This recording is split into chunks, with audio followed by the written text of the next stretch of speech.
fin 2008, je me retrouve dans la tournée de Madonna. Et moi, dans cette tournée, je fais des solos, j'ai des moments où je suis mis en valeur, je fais un duo avec elle. On est au stade Maracana au Brésil, il y a 90 000 personnes, et je me dis, waouh! Et c'est fou parce que de ma petite cité HLM à être sur scène avec Madonna au stade Maracana ou même au Madison Square Garden. Et je vois devant Pharrell Williams, Jay-Z qui regardent le spectacle et je les vois faire ça de la tête. Je me dis, bon, ok, là, j'ai accompli un petit truc quand même, tu vois. Je m'attendais vraiment pas à une histoire comme ça.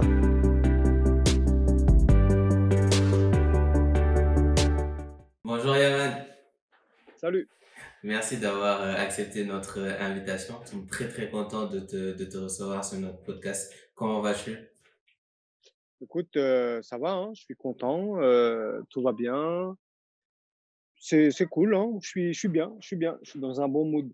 Avant de commencer de se lancer dans cette discussion, peux-tu te présenter à ceux qui nous écouteraient ou nous regarderaient et qui ne te connaîtraient pas? Alors, moi, je m'appelle Yaman, j'ai 44 ans. Je suis danseur, photographe, euh, voilà, développeur de concepts, d'idées autour de l'art, de la danse. On commence toujours par une question hors parcours, on va dire. Ouais, Qu'est-ce que tu dis à l'échec? à l'échec, je dis, OK, c'était pas la bonne, on recommence. Et je me dis, OK, j'ai compris, je vais faire mieux. Et puis je me dis, OK, non, ça fait trop flipper, mais j'y retourne. Voilà, je dis tout ça à l'échec. Comment se passe ton enfance dans les années 70-80? Moi, mon enfance, elle est cool, hein. J'habite dans une cité HLM à Cergy, au quartier des Linandes. J'ai plein de potes. En maternelle, j'ai des bons souvenirs où on jouait déjà un petit peu à Indiana Jones avec mon pote Bertrand Févret. Je me rappelle de son blaze. Et non, c'était cool, hein, une enfance charmée. Bon, après, deux, trois trucs, tu vois, dans la famille, mais non, en règle générale, je me suis super bien amusé. J'ai évolué avec des gars de quartier. En grandissant, voilà, on s'amusait toujours, mais de manière différente, tout en gardant les principes, les codes de quartier entre nous. Après, voilà, hein, il y a eu beaucoup de sports de combat, euh, beaucoup de, beaucoup d'écoute de musique avec, on était à fond dans la funk à l'époque. Ouais. Voilà, mais pas de danse. La danse, c'est vraiment venu tard, on va dire.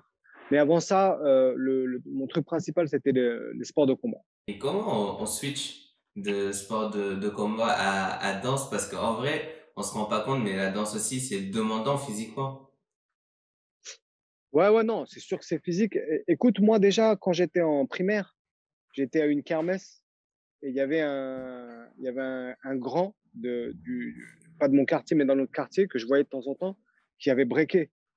Il y avait un cercle et j'étais waouh, ça m'avait ébloui. Mais j'étais petit. Mais ça m'avait marqué, c'était dans un coin de ma tête. Et du coup, après, bon, je suis ado, tout ça, sport de combat. Et tu sais, quand tu es dans un quartier, à l'époque, il y a des cassettes VHS qui tournaient dans le quartier. Et tu vois, chacun attendait son tour pour voir tel ou tel film. Et un jour, Patrick Gonsalves, c'est un grand de mon quartier, il avait décoté un film qui s'appelle Beat Street, autour de la culture hip-hop à New York, dans le Bronx. Et dedans, il y a des b-boys, des breakers, breakeuses. Il y a une scène de battle culte, les Rocksteady Crew contre les New York City Breakers, Ouais. dans un club qui s'appelle le Roxy. Et c'est une scène de battle. Et moi, je vois ça, je fais, oh, j'ai rembobiné, j'ai mis la scène, je sais pas, au moins une vingtaine de fois, sérieux. La cassette, je l'ai gardée, mais je l'ai squattée. Et là, j'avais presque 18 ans. Et là, je m'y mets tout seul, mais je galère parce que personne ne m'apprend. Il y a des bases que je ne connais pas. Je regarde des cassettes, j'essaie de déchiffrer, mais c'est pas facile. Je me décourage un petit peu, donc je suis toujours dans les sports de combat. Et puis, ben, c'est toujours là parce que moi, dans mon coin, en parallèle, là, c'est ça. Même quand je dansais pas, j'ai toujours été attiré par les acrobaties. Ouais.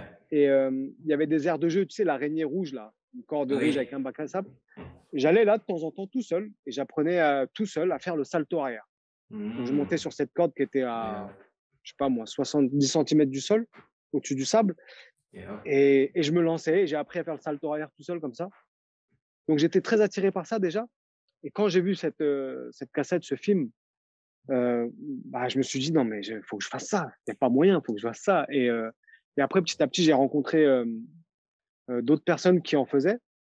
Voilà, je me suis mis avec eux pour apprendre et tout. Et puis voilà, je suis devenu complètement addict. Tu parles d'un truc important ouais, quand on se lance justement dans cette phase de la danse. Moi, quand, par exemple, au taf, j'ai un comptable, Noah, qui a la quarantaine. Et à chaque fois, je passe dans le bureau, il est où Ibra, il est où Ibra? Et quand je parle, je dis, ah ouais, c'est mon grand ici. Et mes collègues qui viennent pas, entre guillemets, de cette culture-là, me disent, mais pourquoi tu dis ton grand? C'est quoi un grand? Et est-ce que tu Ouais. peux dire encore, parce que je l'ai connu au travail, je dis, mais c'est mon grand ici. En quoi c'est important, ces grands-là dans les quartiers, et quel est le rapport, quand t'es entre guillemets le petit peu, et quand ça s'inverse aussi, que tu deviens toi le grand? Bah, tu sais, dans les cités, les grands, c'est un peu l'exemple. Des fois, c'est des bons exemples, des fois, c'est des mauvais. Ça, on le comprend en grandissant, mais ils sont là. Mhm. Et nous, on a ça comme modèle. C'est eux qu'on a comme modèle. C'est grand, tu vois. Et, euh, et il suffit que tu choisisses un modèle parmi ces grands ou plusieurs et que tu essaies de te rapprocher de ce qu'ils appliquent eux. Et c'est un peu des mentors à distance parce que eux, enfin, l'interactivité, elle n'est pas directe. Nous, on observe, on Oui. voit comment ils s'habillent, ce qu'ils écoutent comme musique, euh, quel sport ils font ou autre chose, tu vois. Et s'il y a un des grands qui nous inspire ou un des grands dans lequel on se reconnaît, eh ben on va avoir tendance à l'imiter, tu vois. Euh, Moi, j'avais plusieurs grands comme ça que j'essayais d'imiter. Il y avait Kader qui était toujours bien coiffé, toujours bien sapé. À l'époque, il portait déjà des Jean-Marie Weston. C'était des pompes hyper chères. Donc moi, j'allais chez le coiffeur, je disais au coiffeur, fais-moi la même coupe que Kader. Tu vois, bon, j'avais pas les moyens, mais j'essayais de m'habiller comme lui. J'imitais, quoi, clairement, tu vois. Et après, il y avait d'autres grands, d'autres quartiers. Nasser Zerkoun, qui était déjà dans le break. C'était un quartier un peu rival, on va dire. En tout cas, les gars de mon quartier n'aimaient pas ce quartier. Mais je sais qu'il breakait. Et il était charismatique déjà. Il faisait partie d'une troupe de théâtre qui s'appelait Les Remarquables.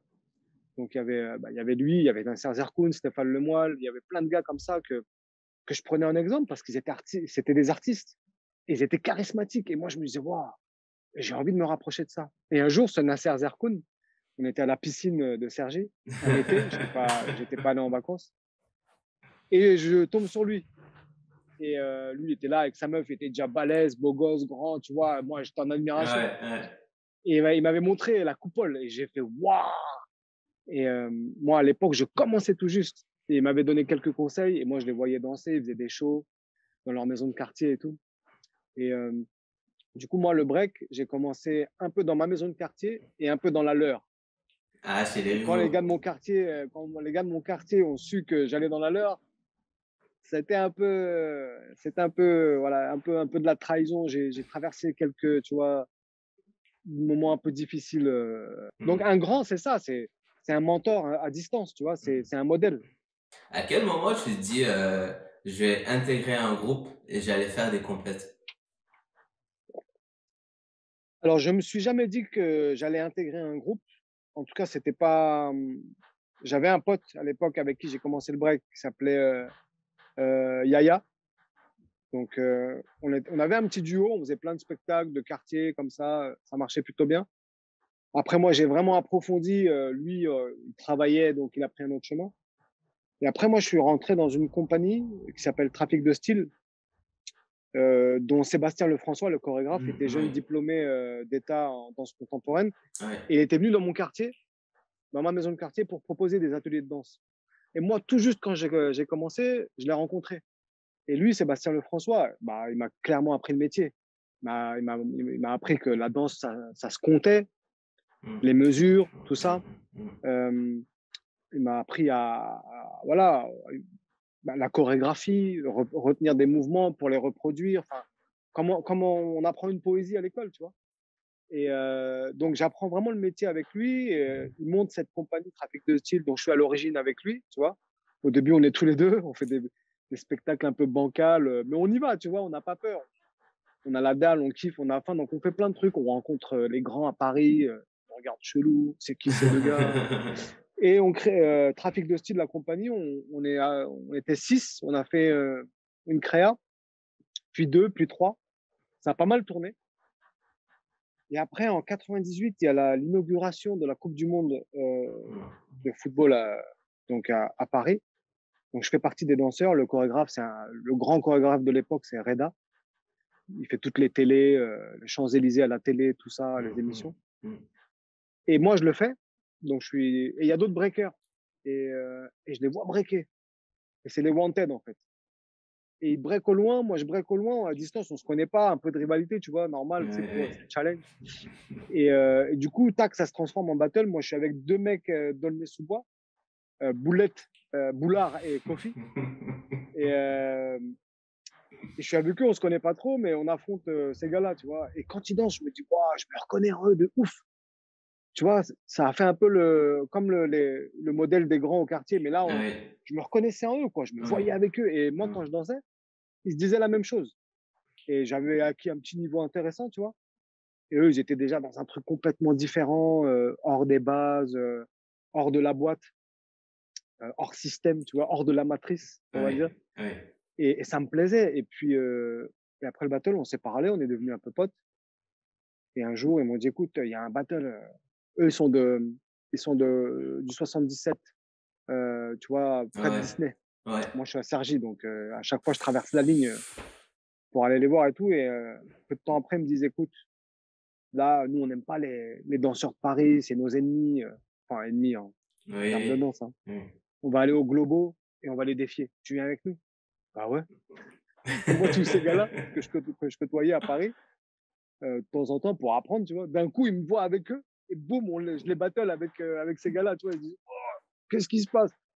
Et là, c'est parti. Là, après ça, Njagi, qui est un peu le patriarche du crew, il m'offre le débardeur avec Wanted et à ce moment-là, il me dit, j'oublierai jamais. Il me dit, écoute, là, tu rentres dans le groupe, tu deviens Wanted, mais c'est à vie. Et je savais que les Wanted, bon, c'était pas des enfants de cœur, tout le monde le savait. Je me disais, ok, là, je mets les pieds dans un crew, voilà, c'est pas des enfants de cœur, donc j'ai dit, ok, je suis dedans, à vie. Donc voilà. Avec eux, tu te lances, tu commences à faire du coup des compètes, tu vas un peu plus loin. Champion du monde de break. C'est quoi l'émotion ce jour-là? C'est déjà un peu en amont, quand tu vas, pour arriver à ce niveau-là, je pense qu'il faut développer une certaine confiance, d'aller défier les meilleurs dans son domaine. Mais une fois que c'est adjugé, tamponné, champion du monde, comment ça se tourne dans ta tête? Le fait d'être champion du monde en soi, ça, c'est le résultat. Et souvent, moi, de ma propre expérience, le plus important, c'était pas le résultat, c'était tout le chemin avant. Et tout ce chemin-là, il est souvent beaucoup plus intéressant, beaucoup plus riche que le résultat. Parce que le résultat, tu le visualises, tu sais à peu près comment il va être, donc il est déjà en tête. Mais tout le chemin que tu parcours pour y arriver, il est inconnu.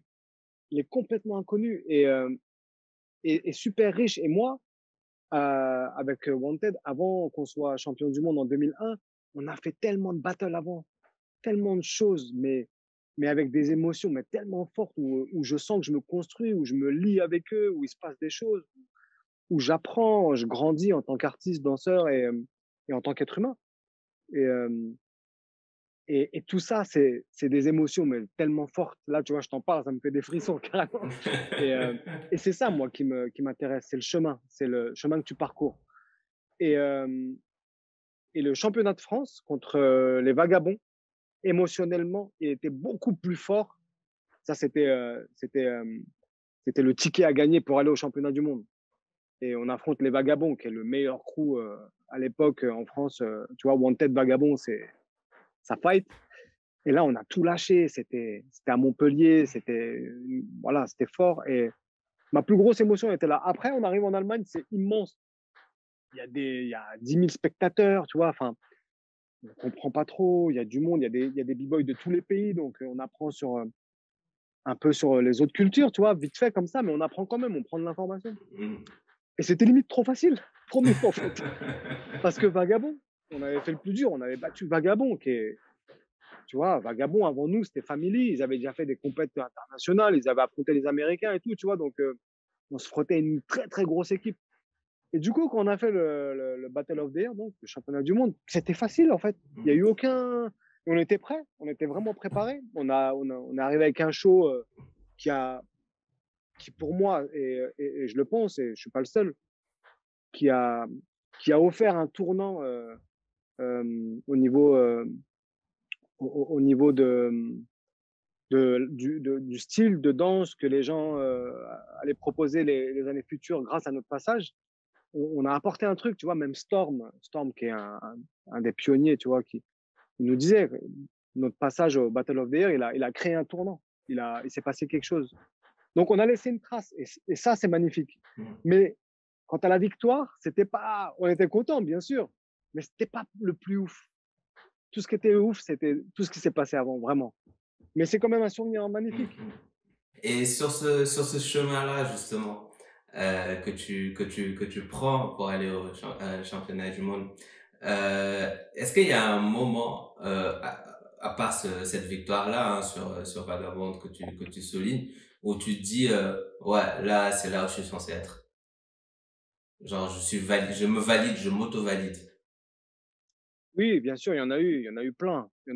Bah, notamment au moment où on fait le battle avec Vagabond, tu vois, enfin, l'énergie, elle est incroyable. C'est en plein été à Montpellier, il fait beau, il y a du monde, voilà, c'est question-réponse, ça va dans tous les sens, c'est la guerre. Et je sens que je suis soutenu par mes gars, ils sentent que je les soutiens. Donc, ouais, à ce moment-là, je me dis, putain, ouais, là, je suis au bon endroit. Tu sais, c'est l'alignement. Tu vois, tu es aligné. Et des moments comme ça, il y en a eu, franchement, il y en a eu plein. Il y en a eu pendant que je dansais. Et c'est des moments magiques parce que tu es aligné et tout ce que tu fais, sur le moment, tu pourrais pas le reproduire. Parce que, voilà, pour moi, c'est de l'ordre du divin. Il y a un truc qui se passe où tout ce que tu vas faire à ce moment-là, tu vas tout péter. Les gens vont crier. Tu vas marquer le truc. Et il y en a eu pas mal. J'en ai eu pas mal. J'en ai traversé un, notamment à une grosse compète à Miami, le Pro-Am. J'y vais, je fais la qualif. Et le DJ passe un son et le son, je l'avais déjà entendu une ou deux fois, je connaissais un peu les accents. Et les accents, je les bute. Je fais des mouvements incroyables dessus et je sens les gens autour. Wow, wow. C'est aux États-Unis, tu vois. Et ça, c'était la première qualif. Mais tu vois, comment dire, j'avais eu mon truc. J'avais eu mon moment de gloire. J'ai pas été qualifié pour les finales, mais je m'en foutais parce que j'avais créé ce moment. Et jusqu'à aujourd'hui, il y a des gens qui m'en parlent. Et tu sais, tu dis un truc, là, récemment, dans les playoffs NBA, là, récemment, Kevin Durant, il fait, je pense, un gros match, un match 4 ou 6 contre Milwaukee. Et après, il tweet, et il dit, c'est une expérience spirituelle.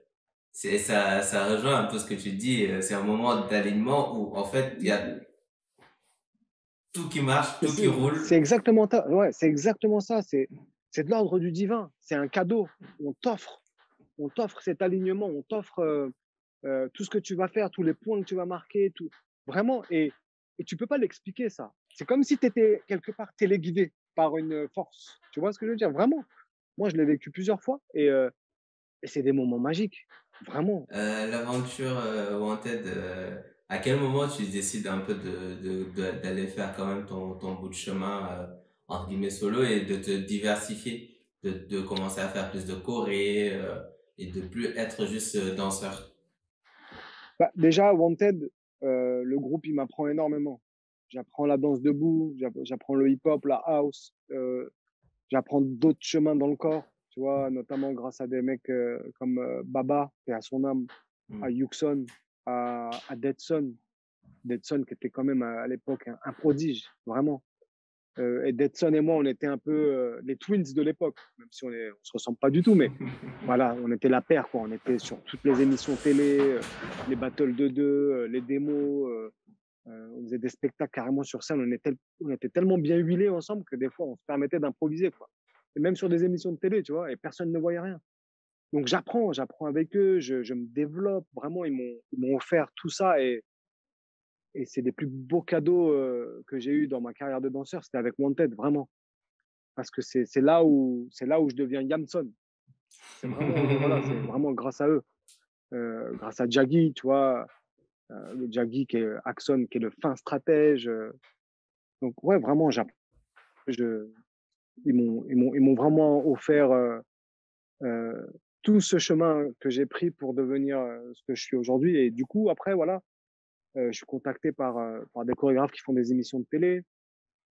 En même temps, j'ai les petits de mon quartier qui se mettent au break aussi, qui ont un niveau le phénomène, les petites Sergi. Je me mets à faire des battles avec eux et on en gagne. Du coup, tu vois, clac, je suis un peu avec eux, un peu avec Wanted. Wanted, je fais une ou deux créas, une seule créa avec eux. Et après, voilà, je suis contacté par-ci, par-là et ça se fait naturellement, en fait. J'y vais, tu vois, je fais des émissions de télé, je danse toujours avec Wanted. Tu vois, du jour au lendemain, il m'appelle, tac, on est en Allemagne, vas-y, viens, on danse pour Fubu. Ok, j'arrive. Tout se fait instinctivement, naturellement, en fait. Et puis après, bah, on m'appelle de plus en plus pour ci et ça. Avec Deadson, on est dans une comédie musicale qui s'appelle Les 10 Commandements qui cartonne à l'époque. On fait une grosse Énorme. tournée. De là, on enchaîne plein de trucs aussi dans le milieu un peu commercial, tu vois, tout ce qui est télé, tout ça, spectacle. Avec les battles en parallèle, bien sûr, toujours. Mais voilà, moi, je me développe aussi de mon côté. Après, avec les plus grandes, Sergi, Spice, Sharks, Gator, tout ça.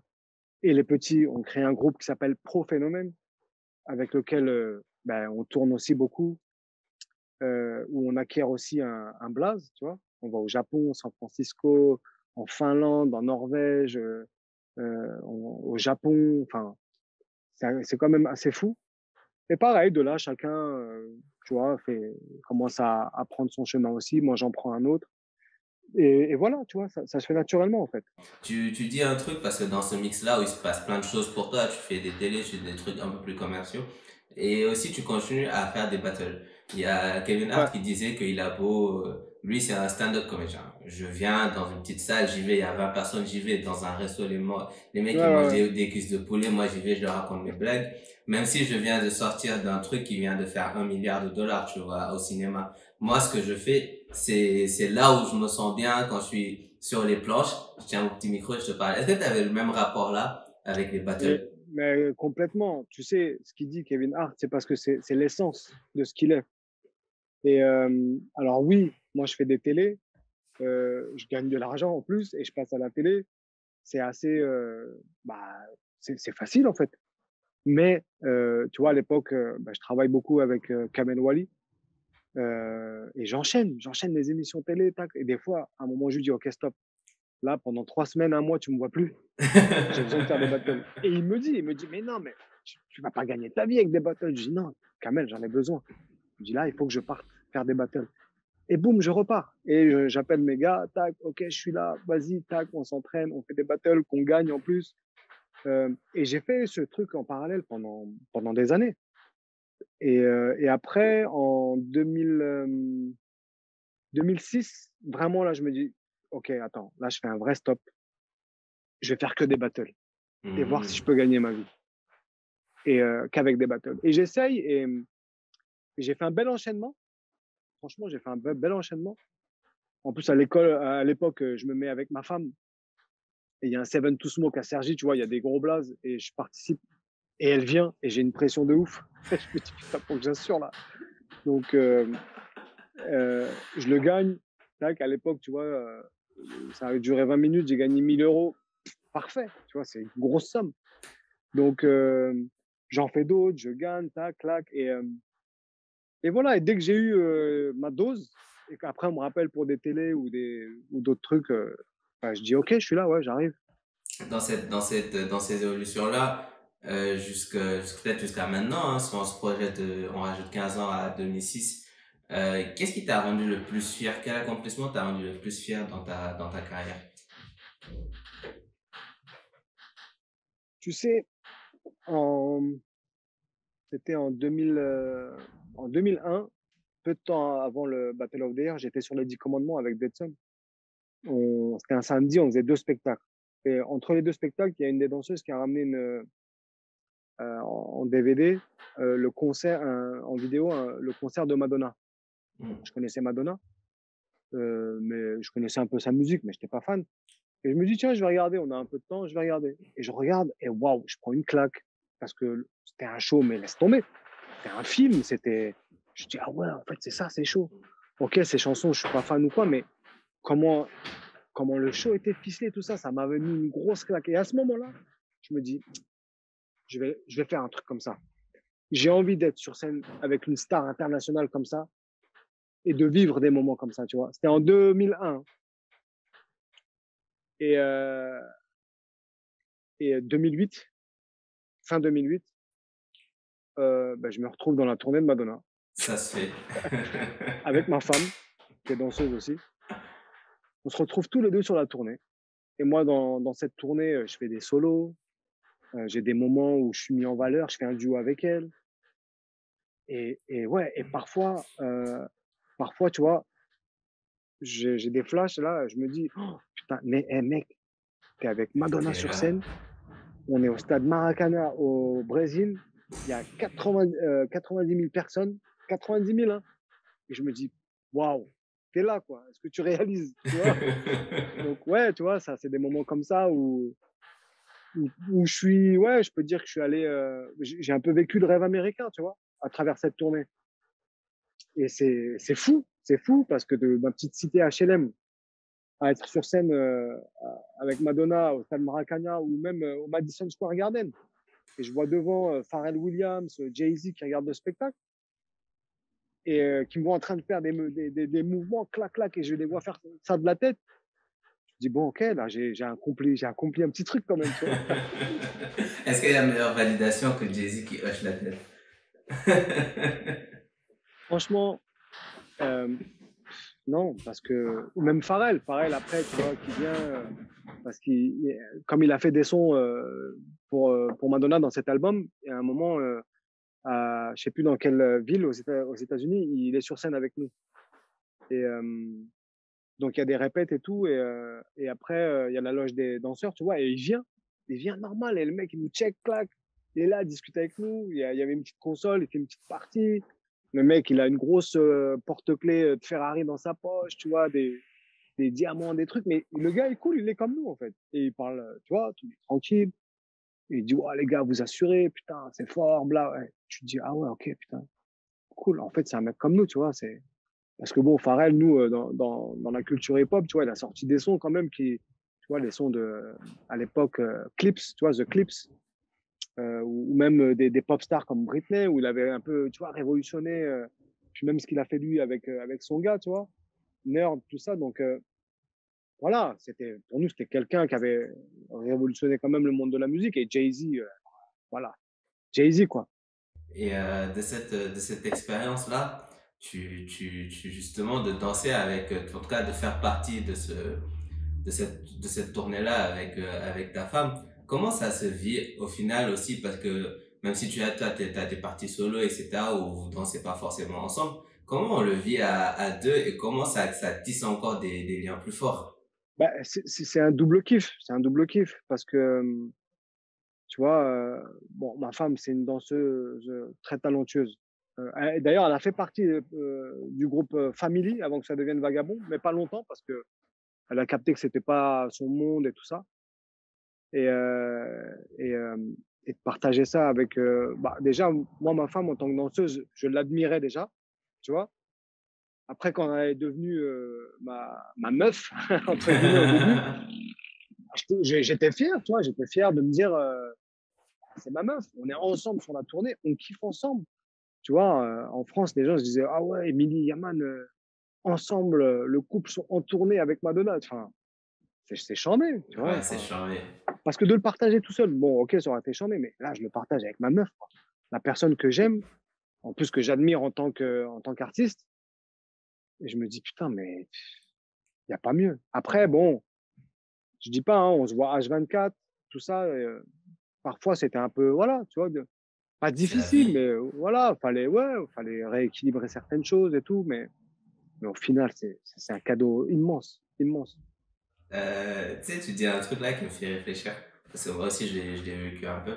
À quel moment ça arrête de devenir ta meuf et que ça devient ta femme? Tu sais, nous, avant d'avoir mon fils, on était déjà ensemble depuis 10-11 ans. Et tu vois, la 10e année dans un couple, c'est un peu critique. Tu vois, ça fait 10 ans, il y a des habitudes qui s'installent, des petites routines, même si nous, on a su quand même éviter tout ça, mais quand même, tu vois, on a fait 2 tournées Madonna ensemble. Donc, au bout de 10 ans, qu'est-ce qui se passe? On a vécu beaucoup de choses très fortes ensemble. Et tu te poses la question, est-ce qu'on n'est pas arrivé au bout? Vraiment? Mhm. Et ça nous est arrivé. Et, et notamment sur la 3e tournée avec Madonna où on y est tous les deux avec ma femme, mais en tant que chorégraphe. On y est en tant que chorégraphe. Et là, tu vois, on atteint un pic dans le couple où c'est chaud. Mhm. Et Madonna me propose, elle avait besoin d'un gars en plus, d'un performeur, et elle me propose de faire la tournée. Moi, je dis non, non, non. J'étais déjà catégorique dans ma tête. Je dis non, non, non. Bon, là, elle me sort un salaire. Je dis ok, laisse-moi 2 jours. Ma tête me dit fais-le. Mon cœur me dit ne le fais pas. Au final, je refuse. Et après, moi, je devais partir en Sicile pour des stages et tout. On rentre un peu chacun de notre côté avec ma femme, tu vois. On se voit pas pendant un bon moment. Et, euh, et je rentre. Elle tombe enceinte. Et là, ça a tout relancé. Mon amour pour elle, il s'est multiplié vraiment par, par 10. Et, et puis, on a cet être humain qui est le fruit de notre union, tu vois. Et il n'y a pas mieux. Et après ça, on a eu notre fille qui a 2 ans. Et voilà, enfin, moi, en tout cas, nous concernant, ça a renforcé notre couple, ça l'a scellé, l'amour s'est multiplié. Enfin, tu vois, c'est plus l'amour que tu portes pour ta femme, c'est pour ta famille, tu vois. Et la famille, c'est mon fils, c'est ma fille, c'est tout le monde. Mais voilà, moi, c'est au-delà de que ce soit devenu ma femme, c'est devenu un bout de moi, un bout de mon être, vraiment. Vraiment, c'est ça, c'est au-delà de l'étiqueter comme ma femme. Non, non, non. C'est une partie de moi. C'est bien plus que ça. Comme mes enfants. Et tu sais, on parle là de la famille qu'on a créée, de cet amour-là qu'on cultive. Euh, Toi, la famille dans laquelle tu arrives, tu te lances dans la danse. Nous, on vient souvent de culture où il faut travailler dur, tu vois. Sinon, c'est pas du travail. Quand on va pas casser, fracasser, t'as pas bossé. Quand tu te lances dans la danse, justement, quel est le rapport, justement, quand tes parents avaient toute cette histoire-là? Parce que ton métier, c'est de t'amuser au final pour eux dans une manière un peu Ouais, ouais, ouais. réducteur de le dire. Ouais, ouais, complètement réducteur même. Tu sais, moi, du côté de ma mère, mon grand-père, et à son âme, c'était un Charlie Chaplin. Vraiment. Et il était mais hyper drôle, il se déguisait, il faisait des blagues, des grimaces. C'était un Chaplin. Et moi, je le voyais tous les étés, parce que je suis d'origine turque, ils étaient en Turquie. Et parfois, il venait en France, il restait 3-4 mois. Donc, et c'était un Charlie Chaplin et un MacGyver. Et ma mère, elle a un peu hérité de ça. Euh, Ma mère, tu vois, c'est pas une musicienne pro, mais elle a toujours dansé, elle a toujours joué tu vois, de la percu. Et j'ai hérité de ça, moi, vraiment. Et côté de mon père, tout l'inverse. Tu vois, c'est très, c'est les Balkans, c'est droit, il y a pas on va pas à gauche, droite. Mais bizarrement, quand j'ai commencé à danser, au début, je disais, bon, ça va lui passer. Mais le jour où ma mère m'a vu à la télé pour la première fois, dans l'émission de Jacques Martin, où je dansais avec le chorégraphe Reda. C'était tout nouveau. Hein. Je passe à la télé. Ma mère me voit, elle prévient toutes ses copines. Ah, là, j'avais gagné, c'était bon. Après, de là, j'enchaîne. À l'époque, Ophélie Winter, c'était une grosse rosta en France. J'enchaîne le Ophélie Winter Show, donc grosse émission de télé, je danse. Et c'est pas du hip-hop. Hein. Et là, mes parents encore, ils me voient et tout. De là, j'enchaîne la comédie musicale, les 10 commandements. Ils voient l'envergure du truc, les tournées, et puis l'argent que je rentre surtout. les chèques que je me fais. Et là, ils disent, ah ouais. Donc à partir de là, ils m'ont laissé faire, tu vois. À partir de En là, fait, t'as le pouce. ouais, j'ai eu le pouce parce que pour eux, en vrai, le plus important, c'est que je gagne ma vie, tu vois. Et là, ils ont vu que je m'amusais, que je m'éclatais, et que ça, quelque part, ça les rendait fiers aussi, tu vois, de me voir à la télé dans des grands shows comme ça. Et en plus, je gagnais super bien ma vie. Bah, ils m'ont dit, OK, j'en ai rien à dire, en fait. J'ai dit, bah ouais. C'est, je voulais vraiment parler de ton projet Pixonite parce que Ouais, je l'ai vu et quand, justement, déjà au début, je savais pas que t'étais danseur, que t'avais fait de la danse avant, donc je disais déjà, ce gars-là a un rapport différent au mouvement que nous. Il s'est dit, bon, bah, attendez, c'est dans ma tête, je me suis dit, ok, les artistes voient des choses que nous, entre guillemets, être lambda, on ne voit pas. Il s'est dit, je vais vous montrer moi ce que je vois. Et je l'ai un peu vu comme ça. Et j'aimerais justement que tu nous en parles. bon, déjà, il faut savoir un truc, c'est que moi, en 99, ça fait 2 ans que je danse. Et je suis à fond dans la perf, les accros, les power moves, machin. Je suis en Turquie et il y a un gros tremblement de terre. 50 000 morts. Euh, c'est arrivé en pleine nuit. Ça a duré 45 secondes. J'ai eu de la chance parce que nous, l'immeuble s'est pas écroulé. Mais ça m'a profondément marqué. Ça m'a pas traumatisé, ça m'a profondément marqué. Et cet événement-là, le tremblement de terre, il change ma danse. Ouais. Complètement. Moi, je m'en rends pas compte sur le coup, mais il change ma danse. Et je me fais une réflexion à ce moment-là que je me remémore genre 15 ans après. Hein, où je me dis, putain, si je volais, jamais j'aurais senti la terre trembler, tu vois. Ouais. Mais ça, je l'occulte complètement. Mais ma danse change. Je suis dans un truc beaucoup plus flottant, doux avec le sol, les glisses, tout ça, vraiment, vraiment. Et à un moment, tu vois, en 2010, j'ai un pote qui a un iPhone, il a une appli qui s'appelle Xtamatic, c'est l'ancêtre d'Instagram. Et oh, regarde, il fait des photos avec des filtres super cool et tout. Je dis, oh, j'en mets. Et je dis, vas-y, prends-moi en photo. On est à la salle de danse, on allait s'entraîner. Et je sais pas pourquoi, mon premier réflexe, vraiment, c'était de sauter dans les airs et qu'ils me prennent dans les airs. Et il me montre, et je fais, ah ouais, bien. Et puis, on continue avec son iPhone, parce que moi, j'ai pas d'iPhone. Je suis encore dans BlackBerry à l'époque. Et, et puis, un jour, j'ai un iPhone, tu vois, plus tard, et je continue. Tu vois, je prends plus les autres en photo dans les airs et tout. Et puis, à un moment, je découvre le timer et je me prends tout seul en photo. Et toujours, je saute, je saute. Et puis, de là, je me procure un petit appareil photo numérique Sony que j'achète 500 balles, tu vois, avec un petit trépied. Et il y a un timer et je me prends en photo tout seul, par là, par là. Et je kiffe. Je kiffe vraiment. Et je fais tout à l'instinct. Aucune préparation, je me balade, je vois un coin, tac, je me pose et bim, je fais. Il faut savoir que au sein du milieu hip-hop, on a notre photographe qui est quand même, pour moi, une très, très grosse inspiration. Et voilà, c'est un génie de la photo, c'est Little Chao. Bon, voilà, je le vois faire. On veut tous des photos de Chao, tu vois, on veut tous. Et un jour, sur un Strasbourg-Paris, on fait le chemin ensemble. On venait de lui donner un appareil, à l'époque, c'était un Nikon, je crois.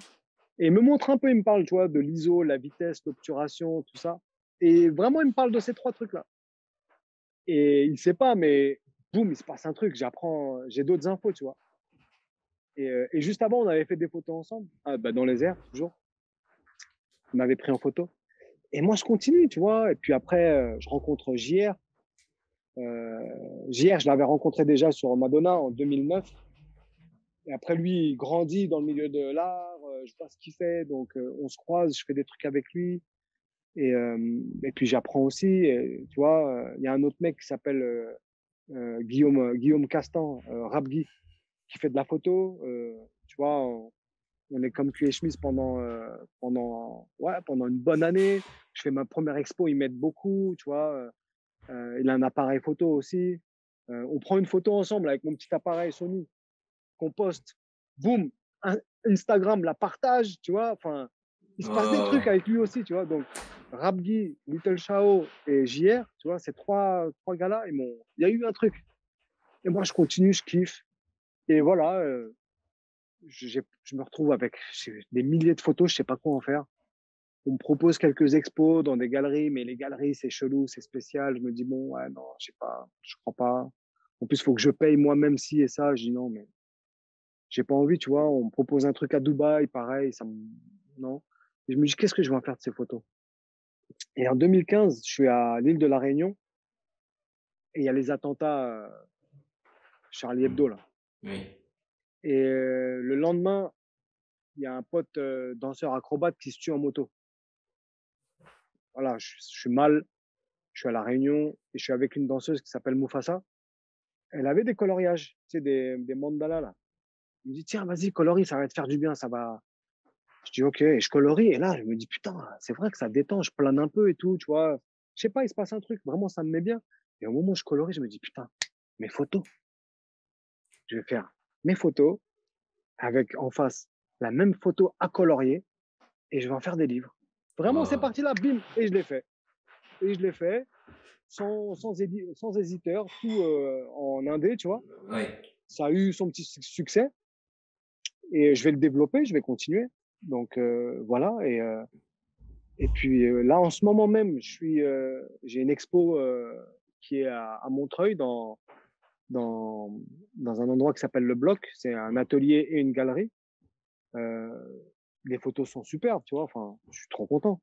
Donc, Oui. ouais, la photo, c'est une grosse importance pour moi parce que c'est en même temps cet événement tragique et la danse, tu vois. Enfin, le tremblement de terre et la danse. Et pour moi, tu vois, le mouvement sur scène, ok. Le mouvement à la télé, ok. Le mouvement en vidéo, ok. Mais le mouvement en photographie, comment? Et, et je m'y suis mis, tu vois. Et, et voilà. Et que Et voilà. c'est là que c'est différent. On voit pas que c'est juste tu deviens un jeune. Ah, je pense que si je fais ça, mais c'est plus un concours de plein de choses. Bien sûr, bien sûr. Enfin, tu sais, et quand j'ai commencé à faire des photos dans les airs comme ça, il y a genre 2 ans après, il y a un mec qui me dit, mais pourquoi tu sautes sur toutes tes photos? Et moi, sur le coup, ouais, je sais pas, je suis b-boy, j'aime bien les accros, si ça, mais en fait, non, pas du tout. Parce que je lui disais ça, mais je savais très bien que c'était pas ça. Et je me suis rappelé de cette phrase cette réflexion que j'ai eue la nuit du tremblement de terre, en me disant, putain, si je volais, j'aurais jamais senti la terre trembler. Wow. Et pour moi, ça fait pas de doute, quoi. Ça découle de ça. On arrive Exactement. sur la fin de cette discussion. On en a parlé, c'est quelque chose dont souvent dans nos cultures, un peu qu'on occulte souvent, c'est l'amour.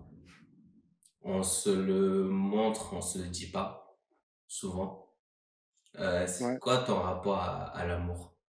L'amour, je suis assez pudique avec l'amour. En tout cas, dans les, dans la parole, euh, parfois aussi dans les gestes. Mais j'ai la chance d'être un danseur.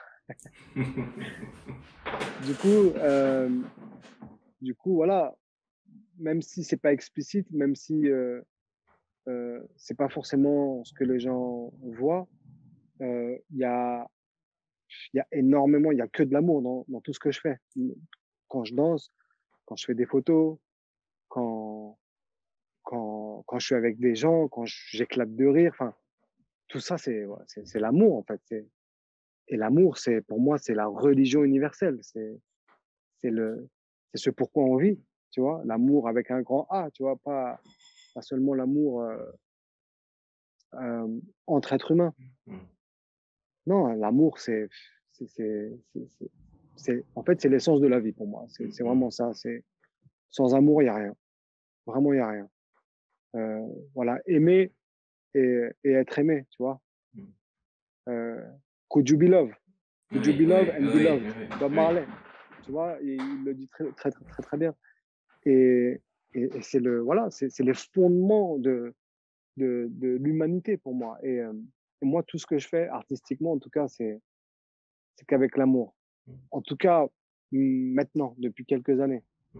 Euh, parce que parce que c'est comme ça qu'on véhicule des émotions, c'est comme ça qu'on est sincère, en tout cas pour ma part. Euh, et l'amour de ce que tu fais, de comment tu le fais, ouais, ça te rend sincère, tu mens pas, tu vois. Il y a un peu de naïveté, d'innocence aussi, et c'est beau, de la vulnérabilité aussi, et ça, c'est beau aussi. Donc, ouais, moi, tu vois, ma femme, mes enfants, tous les jours, je leur dis que je les aime, c'est important. C'est important. Et j'ai envie que pour eux, parce que nous, tu vois, avec nos parents qui viennent d'une autre culture, qui ont eu d'autres fondations, on se l'est jamais dit, mais moi, je veux que eux, pour eux, ce soit normal de le dire, de l'exprimer, tu vois. Donc, je leur dis tous les jours. Et à ma femme, je lui dis aussi, ma mère aussi, je lui dis, tu vois. Et, euh, et ça fait du bien. Mes potes, il y a certains potes à qui je leur dis que je les aime, tu Merci. vois. Merci Yaman de nous avoir dit tout ça. Donc, on te remercie beaucoup pour ton temps et on te dit à très vite et on te souhaite encore beaucoup plus de réussite que tout ce que tu as connu jusqu'ici.